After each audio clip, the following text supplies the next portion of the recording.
এভাবে একটা ছোট ভুলের মধ্যে দিয়ে ডোরেমনের কাহিনী সৃষ্টি হয়েছিল। 1969 সালে ফজিমোটো নামে একজন জাপানিজ রাইটার তার মাঙ্গা সিরিজের জন্য নতুন কাহিনী খুঁজতেছিলেন, কিন্তু রাইটার্স ব্লকের কারণে তিনি নতুন কোনো কাহিনী ভাবতে পারছিলেন না।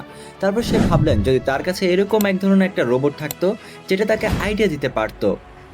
আর ওই দিনই তার ঘরে তার পা গিয়ে পড়ে মেয়ের রোলি টলি টয়ের উপর। আর আশ্চর্যজনকভাবে তিনি ওই দিনই বাসার পাশে বিড়ালদের মারামারি করতে দেখেন। আর এই তিনটি জিনিসকে কম্বাইন করে উনি ওনার নতুন ক্যারেক্টার তৈরি করেন, যেটা দেখতে ছিল বিড়ালের মতো একটা রোবট এবং ফিজিক্স ছিল রোলি টলি টয়ের মতো রাউন্ডেড।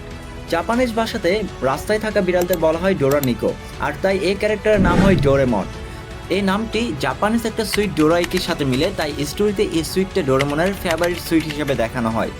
স্টোরির টার্গেটেড অডিয়েন্স ছিল 4th গ্রেডের স্টুডেন্টস, আর তাই তিনি একটা 4th গ্রেডের স্টুডেন্টকে স্টোরির হিরো বানায়, যার নাম ছিল নোবিতা। ফাইনালি ডোরেমনের গ্যাজেট বানানোর জন্য ফুজিমোতো জাপানের মানুষদের কমন সমস্যাগুলো নিয়ে জানতে থাকেন এবং এমন ফিউচারিস্টিক গ্যাজেট তৈরি করেন যা এই সমস্যাগুলোকে সমাধান করে। আর এভাবেই তৈরি হয় ডোরেমনের কাহিনী। আপনি কি ছোটবেলায় ডোরেমন দেখেছেন? কমেন্ট করে জানান।